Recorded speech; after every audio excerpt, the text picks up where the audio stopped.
Welcome to Avenging Path 7. I believe today is day 19 of our free-to-play farming guide daily playthrough. Thank you for joining me today, and I'm having a lot of fun with this. I hope you are too. We got a couple fun things to talk about today. So I will start it off with saying that we're doing pretty well with our collection. Um, we got Farm Boy Luke fully at 7 stars. We got Ahsoka at 6 stars. We're making our way through there. Old Ben, we're making our way. We're getting through it. We're doing pretty well. Um, I took a while yesterday building up those characters, getting some farming done, trying to get us ready for the next couple weeks. So I guess the news that I want to talk about, I am excited because yesterday I got off of work, got ready for my evening of just relaxing, having some fun, and refreshed YouTube and saw that Ryan Reynolds uploaded a video with a Deadpool 3 update. So I thought, wow, okay, well I'm gonna watch that. So I watched it and then I immediately called my dad because I was like, I want to talk to someone about this because this is exciting. Um, so if you have not watched it already, pause this video, go watch that. It's just a minute long. Come back over here. That way I don't spoil it for you.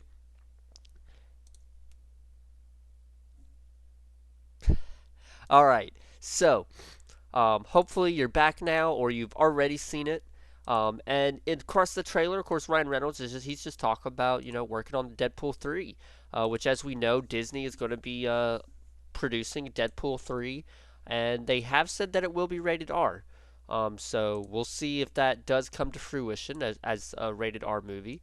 But it's also going to be directed by, I don't remember his name, but the same guy that directed Free Guy and The Atom Project, which are both Ryan Reynolds movies. So, new director, and a director that works really well with Ryan Reynolds is what it seems because both of those movies, or I saw Free Guy, and Free Guy was fantastic. I really enjoyed it. Um, the Atom Project, I've only heard good things about, but I haven't been able to watch it yet. So, I haven't seen it, but I've heard very good things about it. And so we know, or we can assume that this director works really well with Ryan Reynolds, and so they're working on Deadpool 3. And then Ryan Reynolds mentions that he doesn't have any ideas for what to do in this movie, which is understandable. Ryan Reynolds or Deadpool has a long comic history that's a lot to choose from and pull from and put together. And you got want to make sure it comes across well on screen. So, okay, cool, that makes sense. But then someone walks across the back of the screen. And Ryan Reynolds asks Hugh if he'd like to play Wolverine again. And he says, yeah, sure. So casually, so unimpressed. It's just funny. And so, we're going to get Ryan Reynolds playing Deadpool in the Marvel Cinematic Universe alongside Hugh Jackman playing Wolverine in the MCU. This is going to be such a fun movie to watch. I was reading online a while, watching different videos, and just curious, what are they going to do with Wolverine? Is it going to be like Brad Pitt being in Deadpool 3, where he's the invisible man, you can't see him, and he dies right away? Or is he going to die in the opening credits? Is he going to be across the whole movie, but they're going to make fun of his yellow spandex? Or not having yellow spandex? Or, different things like that. Is Deadpool going to make him wear the yellow spandex suit and then make fun of it the whole time? What are they going to do with it?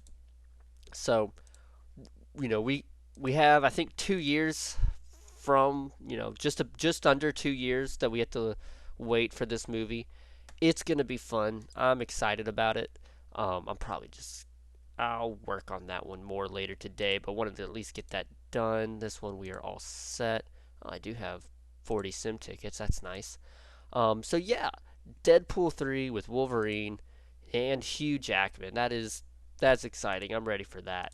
Um, I did get to see Andor episode 2 last night.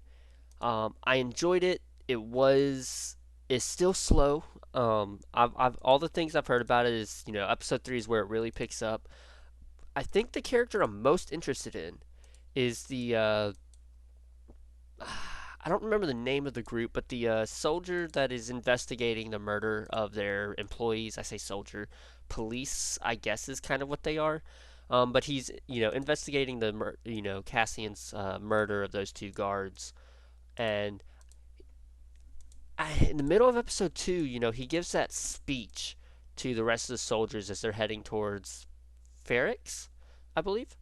Um, and I thought it was really interesting because I couldn't tell, is he just really nervous and not used to people actually listening to him, or is he starting to doubt himself and doubt whether they're doing the right thing? It was really interesting, very very good acting. Um, that's for sure. No matter what his character motivation or feelings were in the scene, very good acting. I highly enjoyed it. Um, and of course, Cassian, Diego Luna is a good actor. He's playing the part well. I mean, it almost feels like he never stopped playing Cassian. The way he's picked it up, and he's running with it. He's doing a great job acting as Cassian Andor. I'm believing him as the character basically, because we don't have a lot to go on Cassian. This is our basically our introduction. He was in Rogue One, but he was at the end of his story in Rogue One. I mean, all those characters were. Um, it's weird to do. Well, I mean, it's weird for almost any characters to be given an origin in Star Wars because most of them we're seeing them at the end of their story, and so I mean you can't really use that too much as a complaint or criticism of why give Andor a story. We already know his ending. Well, we already knew Darth Vader's ending. We already knew Obi-Wan's ending. So why give any of them a story? Prequels. I mean, you can make good prequel stories even though you know the ending. You still have to give stakes. I think one time I was talking to a friend, to some people about, well, they should make a live action Clone Wars movie. I might have even mentioned this in a previous video, and it's like, well, we already know the ending to all of those characters, even the Clone Wars ending. So what would you do with it? How would you give it stakes? And I think the biggest thing you could do to give a prequel story and of any franchise, a story where you already know who dies and who lives, and you already know the ending of all these character arcs and characters. The biggest thing you could do to make the story better and give it stake is to put the danger on someone else. Don't make the main characters be in danger because we already know the main characters are going to live through this. We know that they make it to the end of their story. So don't make it about that. Make it about somebody else is in danger. They're the ones at risk. They're the ones whose lives not matter, but whose lives are in danger. So that when we go to watch the movie, we can believe that the character who's in danger's life, whose life is in danger, is at risk.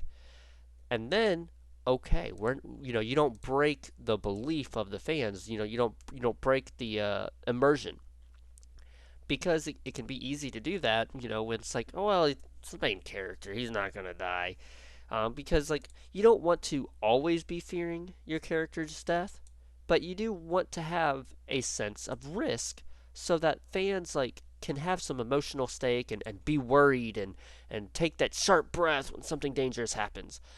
Because that increases the enjoyment of the film. When you can be all in and supporting your character and cheering them on. Um, but if you already know Obi-Wan's not going to die till he reaches the Death Star, at 0 BBY, and we're at 0 of the Battle of Yavin, 0 BY, um,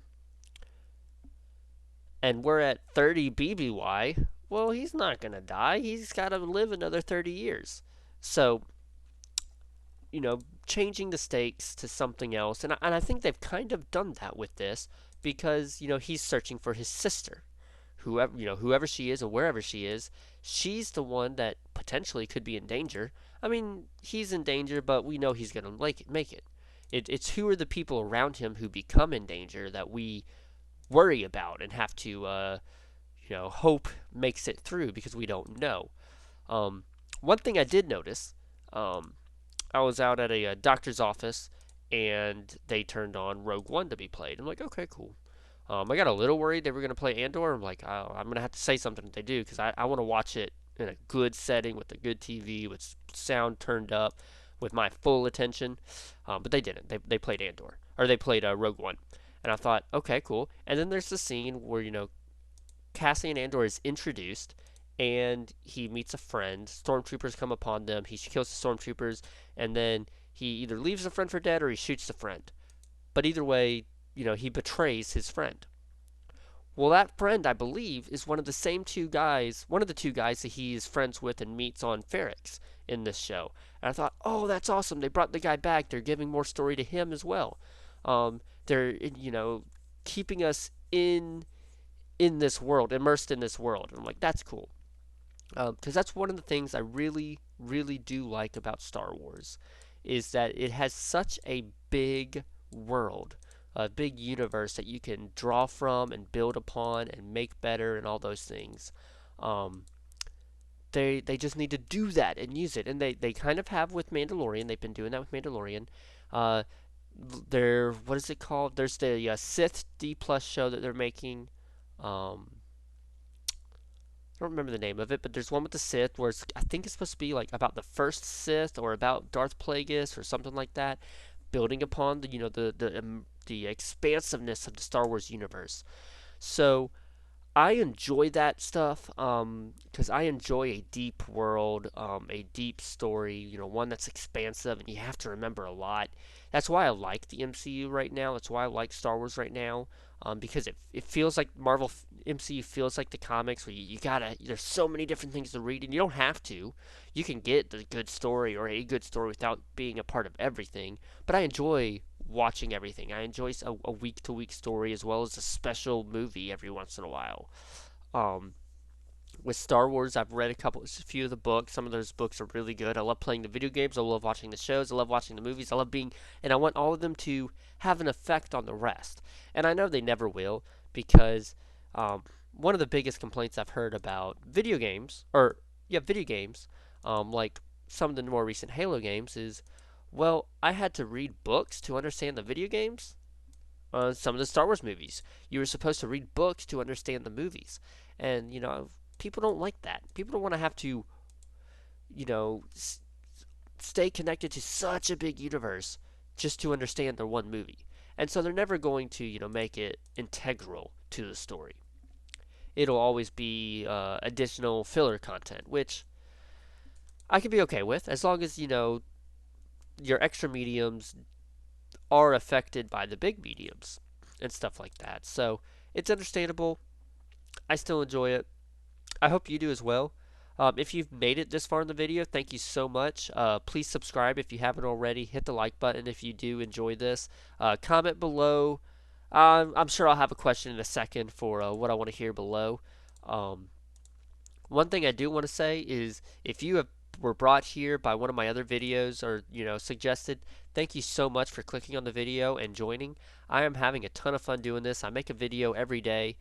Um, just play the Star Wars game, to either talk about the game when I get questions, and I know I have some advice I could give on the game. I don't always, but I know I have some. Um, and other times I talk about just Star Wars news and different things. What do I want to talk about today, and what do y'all want to hear about? So drop a comment below if you enjoyed this topic. On if tell me about your excitement for Deadpool 3. There we go. Um, what's the next thing you want to hear me talk about tomorrow with in tomorrow's video? I read all the comments. I try and like and respond to most comments if I have something that I can add or respond to. A couple of my videos have been blowing up, so thank you so much if you watched one of those. I believe it was day 1 and day 16. I've gotten a ton of views on them, so I've been really enjoying it and happy that people are enjoying my content and what I'm talking about. I hope that you are. Please let me know if you are enjoying it. If you have any criticism, any ideas, any critiques that I could improve on or I could change, I'm happy to hear it. You can put that in the comments below. I'm okay with some criticism or critiques. I know that I am new to this. I am not experienced, and so I'm always happy to learn something more. I talked about that in a couple of videos ago yesterday.